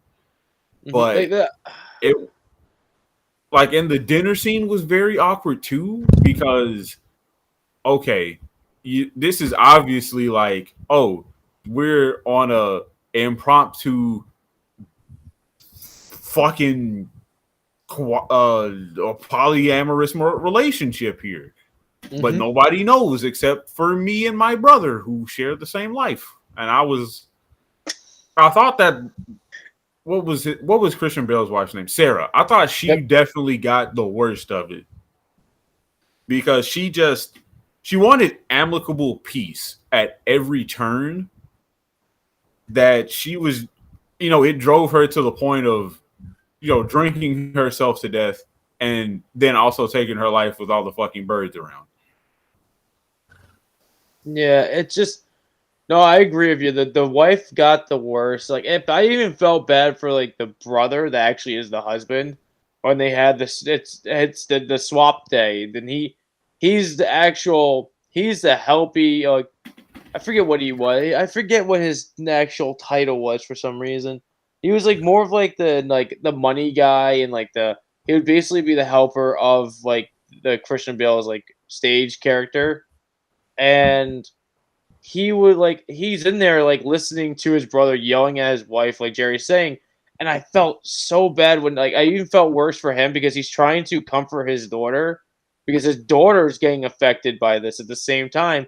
You can see it on her face. She's not happy of what's happening between to her parents, and he's just like, well, it looks like he wants to say like, I'm here. I'm not in that room. Like I'm more here than there. Like he was like and all that junk. And like it's just like with the new trick thing, I feel like the main brother, the brother that wants to do all these tricks, I think he's the one that he put himself more in the risk, I think, at one point, because I think he did think about his brother and his family.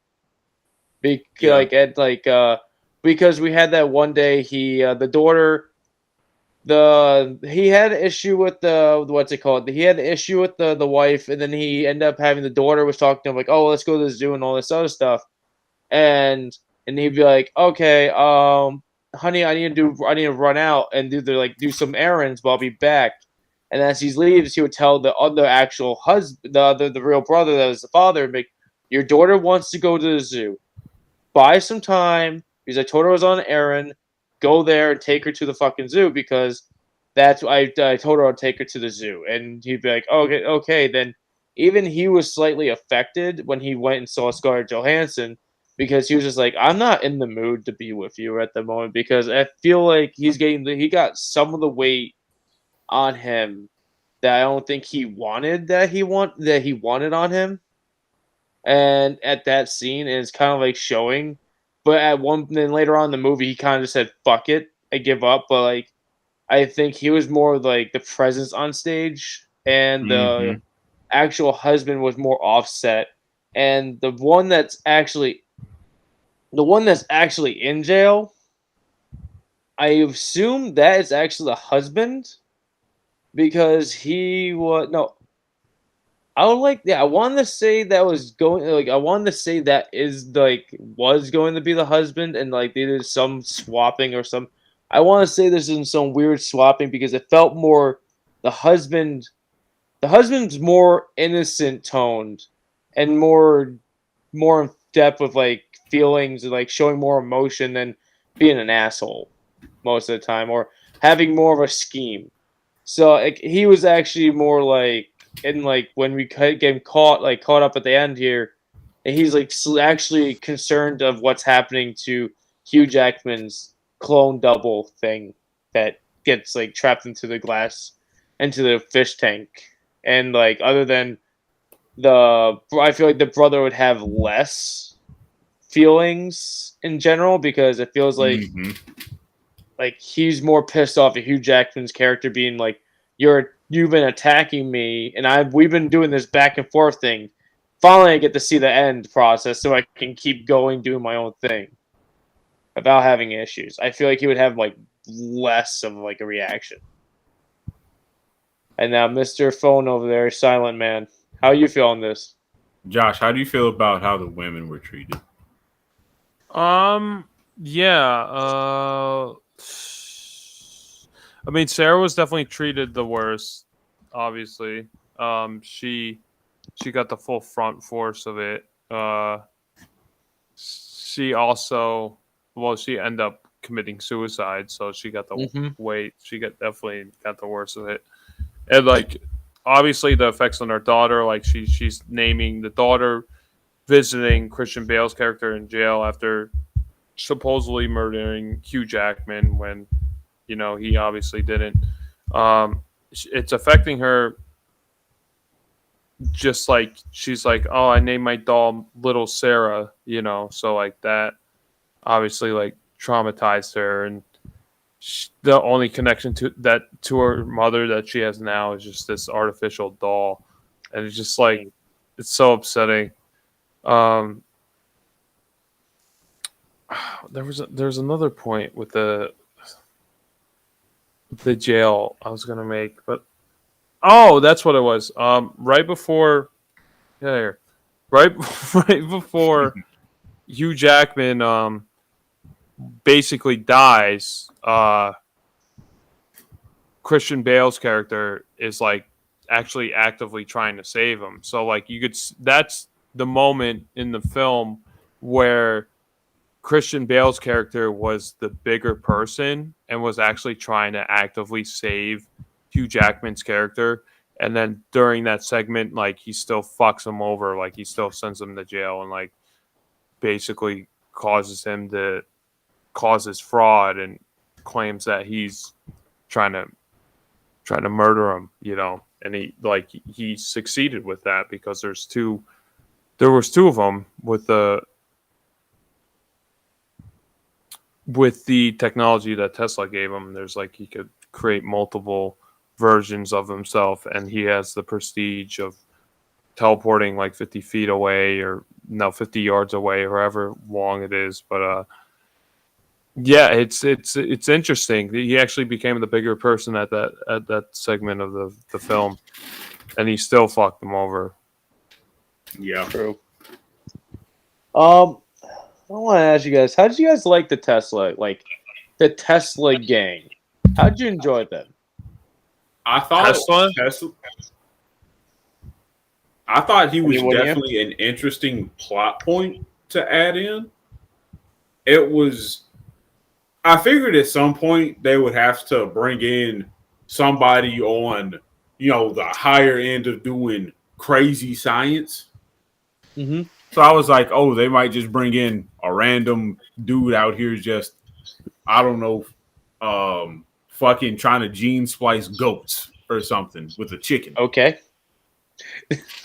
But I think Nikola Tesla definitely fit in, and he was my favorite thing outside of the quotes that he gave to Hugh Jackman's character was when he said he is a slave to his own obsession.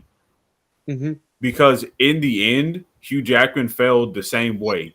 His obsession with being the greatest showman, the best performer alive, he became a slave to it, and he started killing off all of these various versions of himself to make sure he stayed at the pinnacle and nobody else could match it.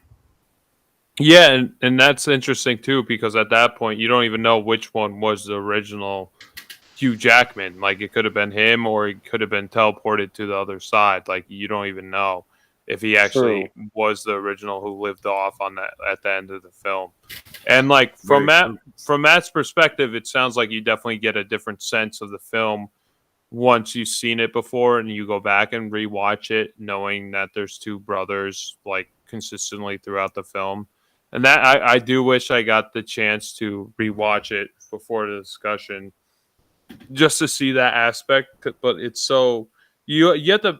I feel like they give you clues throughout the whole film. Like once they do the knot ties in the beginning, they did it twice. Like he obviously does it in two different ways. So, it's just interesting to kind of pick up the pieces. Like once you know the twist of the movie, I feel like you almost get more out of it the more you watch it.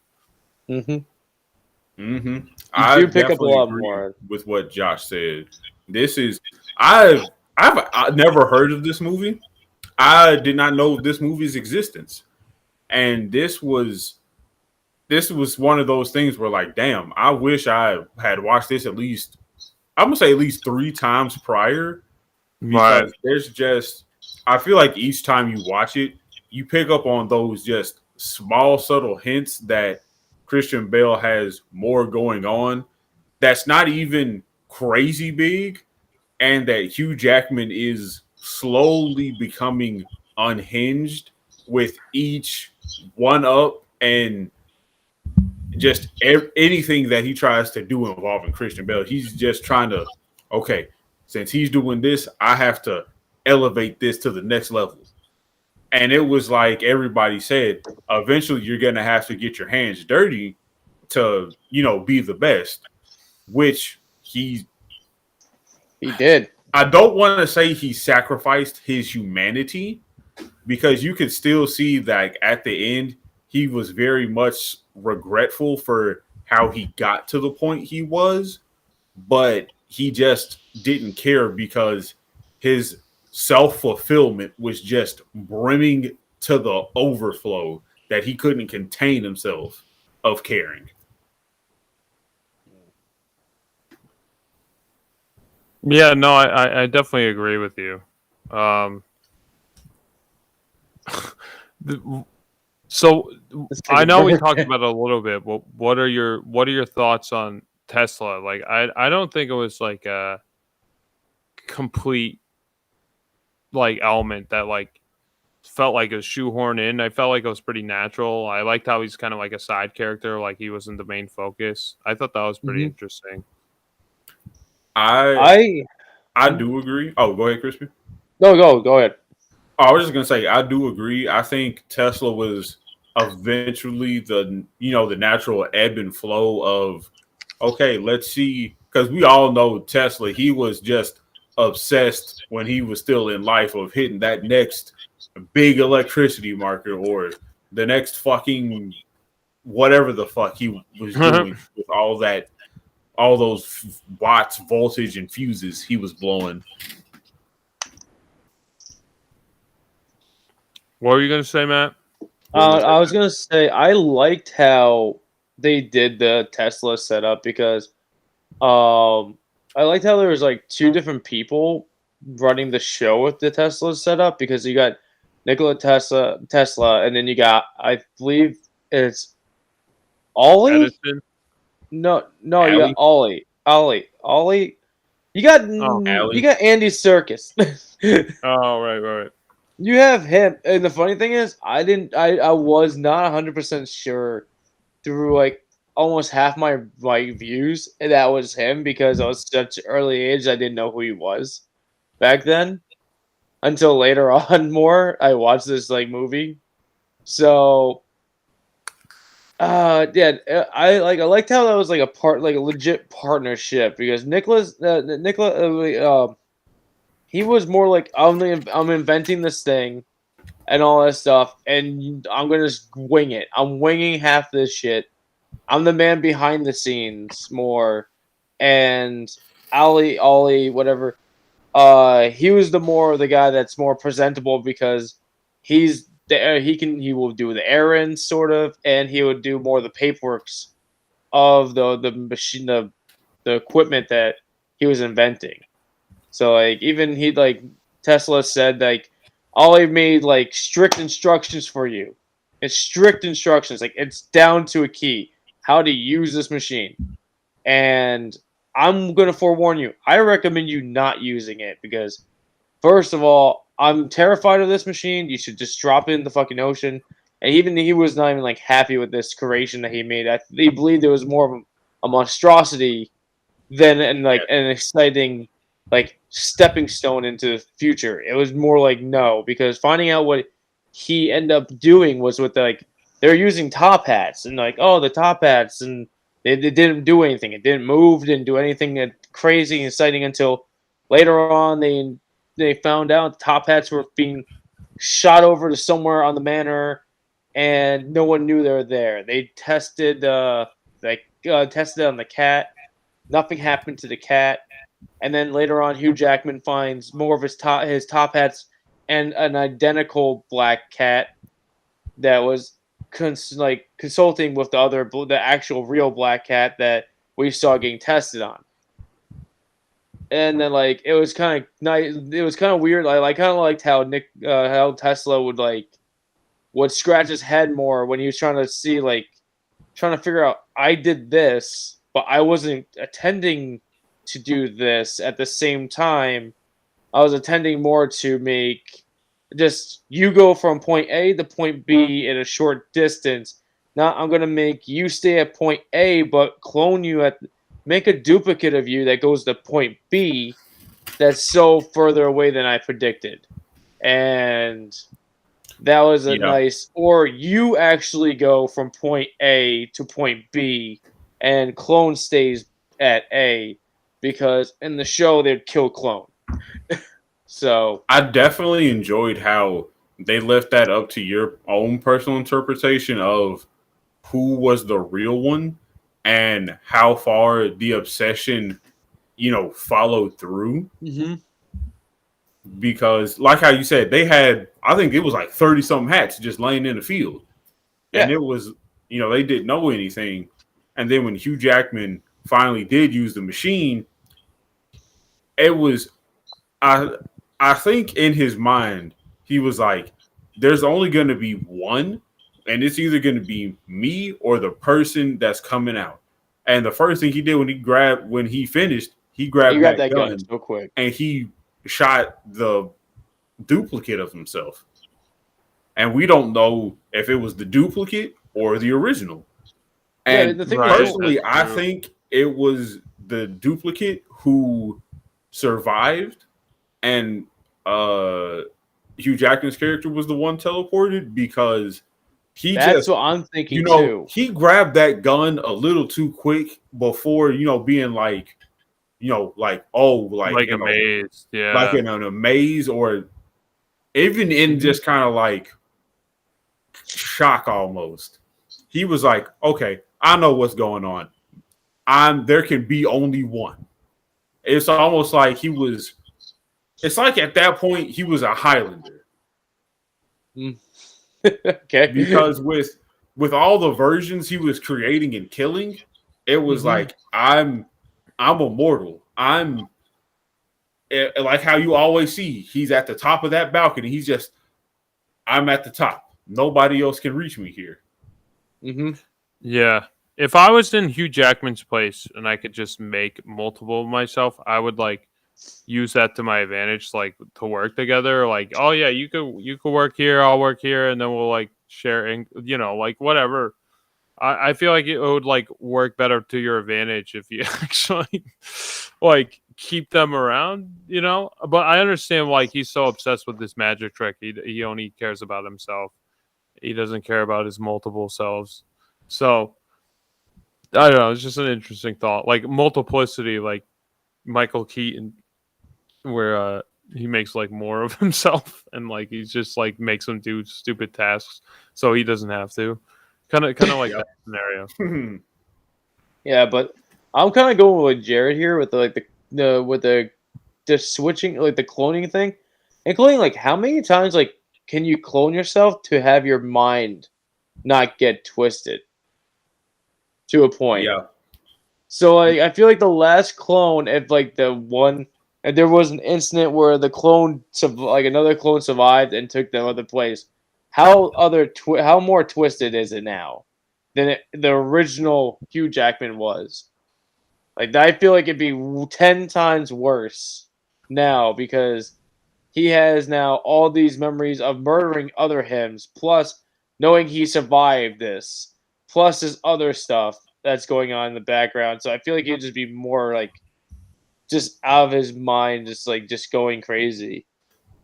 But at the end, we end up seeing the result where at the end of the movie, he ends up getting shot, and technically the whole thing ends there with Christian Bale getting his revenge in a sorts and walking away and going to see his daughter and taking her to the whatever new place that they're going to be living at.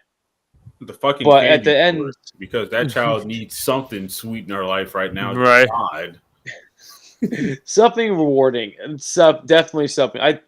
But at the end, you get a little glimpse of a Hugh Jackman that's still there. That's dormant. It's weird. Dead. He's on. It's he's a weird thing. He's in the tank. He's dead. And then even if he wasn't dead, Christian Bale lit the place on fire. So to get rid of all evidence that it even happened. True. Well, I like to leave it open. Yeah, we could have had another one. Dead. We could have had another one. He's on. He drowned and he's on fire. So he's fucking double dead. I definitely think I've said everything I can about the movie. Yeah, I'm the same way.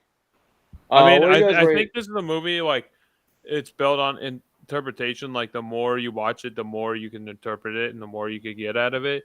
And I would definitely recommend this movie. Like this, I'm glad you recommended this, Matt, because like I heard of this movie, but I just knew the title. That's all I knew. Like I didn't even know who was in it. I didn't know anything else about it. So I'm glad I went into it like completely blind because I didn't know what to expect from this movie. It's a good little roller coaster ride. So okay, so what do you guys think of like with your ratings? I'll go first this time. Okay. I'm gonna definitely say it. For me, this movie is a perfect 10 out of 10. There were so many. I like a movie that's got a good deep twist in the plot, but even with that twist, there's still a spiral coming further, and you're just like, where did we go wrong? It's Hugh Jackman and Christian Bale definitely played their characters to the fullest, and I don't think you could have anybody else recreate what they did to the same effect and consistency. I definitely think that this movie shows what happens when you become fixated and obsessed in a rivalry without giving yourself room to say, while we are rivals, we are friends. And even through everything that Christian Bale did to one up Hugh Jackman and the path Hugh Jackman took to one up Christian Bale, even at the very end of it all, Christian Bale was still the better magician because after everything was said and done, he walked away with everything he still had, as far as his humanity was concerned. Yes, he did lose his wife and he lost his twin brother, but he never went like, okay, I got to go find out how he's doing this other trick and create something absolutely insane to match him. He just did, albeit very simple tricks. They were simple enough to make you overthink and step how he did it.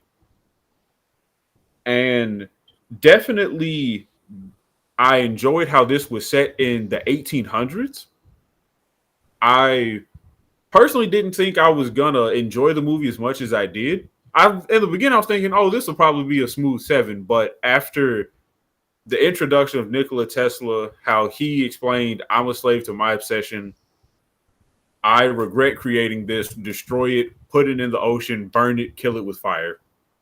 Do not do this." I definitely would recommend everyone watch this movie at least once for the sake of watching it, and watch it again to see how much you notice now that you know the basis. Yeah. I no, I 100% agree with you. Like, you should definitely watch it a couple of times. Did you? I just wanted to mention this. Did you guys notice who played Nikola Tesla? Do you know who played him? I did not. No. So I didn't either. I did a little more digging, but I guess David Bowie played Nikola Tesla. Did he? Yeah. No fucking way. Yeah, he played Nikola Wow. Tesla, and I guess Christopher Nolan was like, "You're the only person I want to play this role." So like he was kind of like questioning if he should or not, but like since he was the only one who was like actually went up to and presented this role to, I think that's what made him accept it. And I to be honest, he did such a good job. I didn't even know that was David Bowie. Like it's like I didn't know it was David Bowie. It's awesome. That's a magic trick. That's a trick. That was the best magic trick in the whole damn movie. Right, exactly. Good I had no God. idea that was David Bowie. I definitely agree with what Jerry had to say. I like the aspect that like Nikola Tesla was basically like the true magician. Like he was the real wizard, basically. They called him the wizard because he was using actual physical like technology and like electricity to conduct like these positive things throughout humanity in the industrial age. And like he's the only one who could actually make this trick for real, especially for that time period. So like I thought that was pretty cool, like the duality of like the actual magician versus the fraud who's just like an illusionist, you know. And I thought that like duality was pretty cool. I would probably give this, like, at least for net right now, I would give this an 8 out of 10. I feel like just after rewatching it, it would probably go up to like a 9 and a 10 or whatever.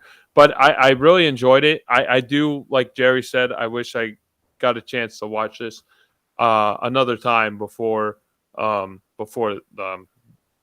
we talked about this discussion. But you know, it's a really great movie, and I do recommend it. And I'm actually very surprised, like how much I enjoyed it. So,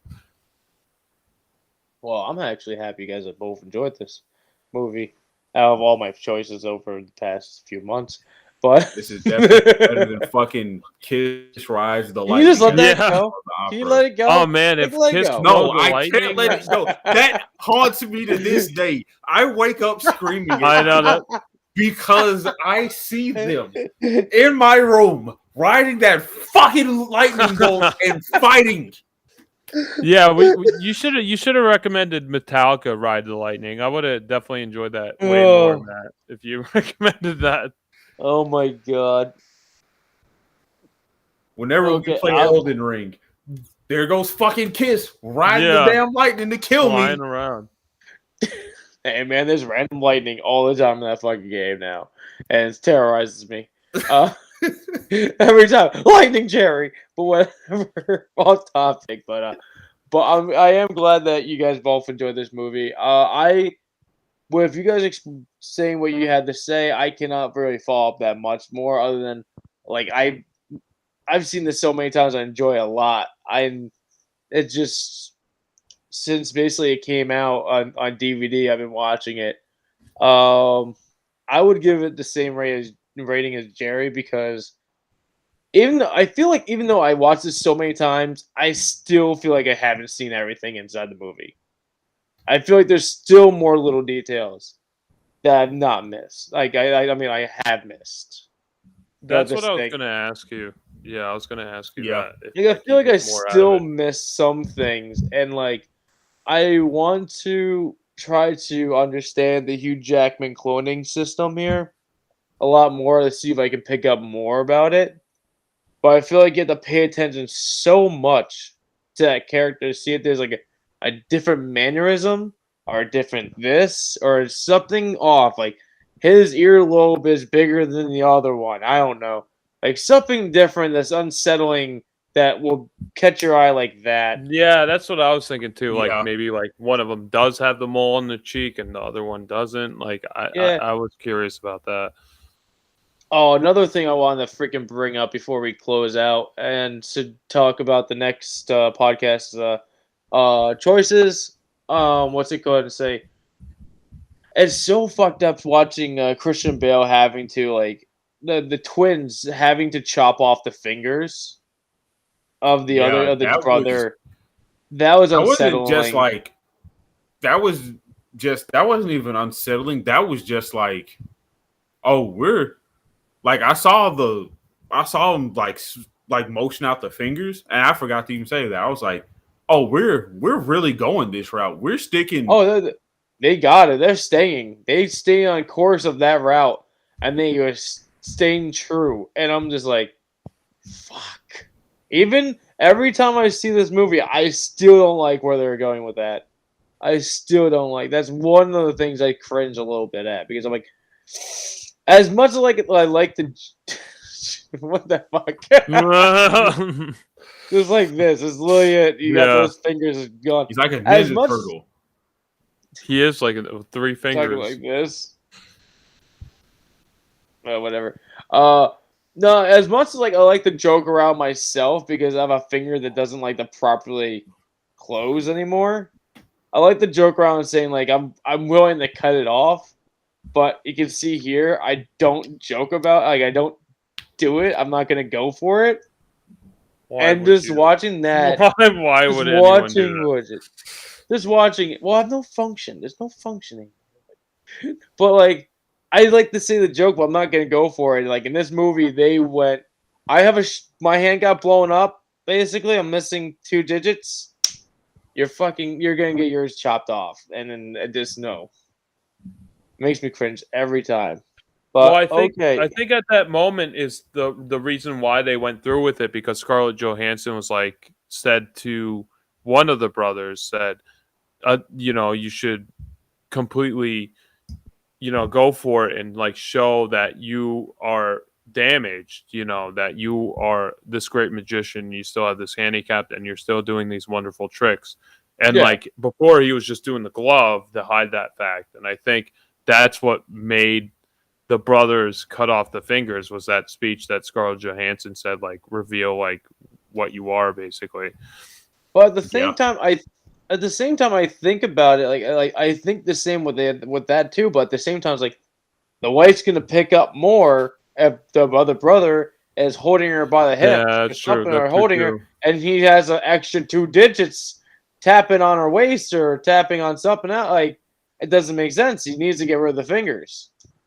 So I think it's either one could have been, I would say, the movement, like the breaking point for that movement of chopping the fingers off. But I still think it'd be more like they had to keep going with the fact that they had to like be dissimilar, same person.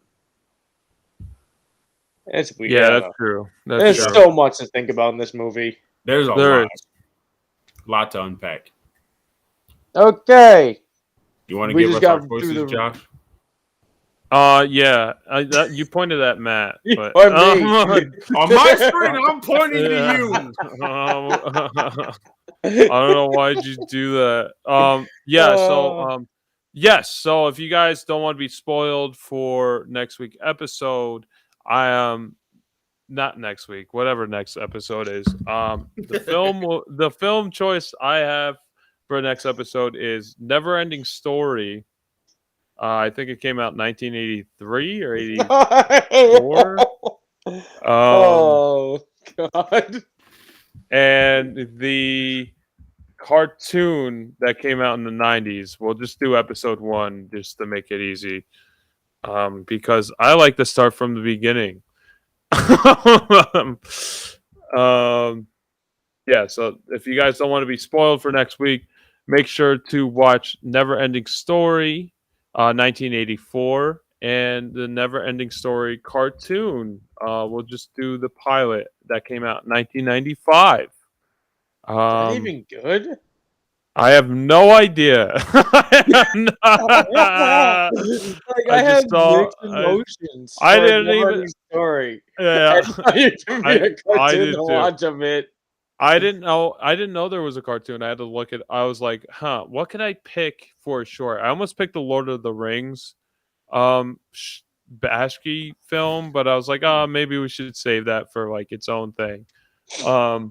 Oh God. So that'd be perfect for Jimmy. So I looked up. So I looked up if there was a Never-Ending Story cartoon, and I guess there is. So we're gonna find this forgotten gem and rediscuss it. Well, yeah, but we'll do the pilot. I'll let you know where we could find the animation short, but the movie is on Netflix, and you got to watch it before the end of the month because it's going to go away. So watch it soon. Well, technically, that's the funny thing is, like, when I was like rewatching, like doing a quick skim of the Prestige. Yeah, it's leaving Prime. It literally said 10 days. Yeah, it's that. Oh, really? 2 days. Oh man, did you do that on purpose? No, I didn't know it was that way. I was like, oh, this is leaving soon. I'm like, oh, good thing I chose it before I left. So God. Make sure to watch up. Yeah, I'm sure. Yeah, for the next episode. Exactly. Yep. And okay, time to close this out. Thank you for watching BatYard's Finest. I am I'm Superman's best friend, Superman's pal, Matt, and Are you next pointing guy at down. me? I'm pointing at you, damn it. Is it me? I'm pointing to you. No, you're pointing at And- me. You're But pointing okay. at me? Pointing you. Who's Jerry. you? Me? Okay. You're not. You're not pointing at Jerry, but okay. I'm pointing at Jerry on my No, screen. you're not. God, Fucking we'll get this camera shit fucking- fixed. Fucking fix it, because before you keep doing the pointing and saying you, like that fucking answers anything. Oh yeah, I'm pointing at you. On my screen, I'm pointing at Jerry. Oh, I'm God, Jerry, guiding you all with Green Lantern's light, and next to me is Josh. I'm Josh, sending you off up and away until next BatYard's finest episode. Becoming super pals every Every episode, every day. Yeah, no, all right, sure. Close That's enough. how it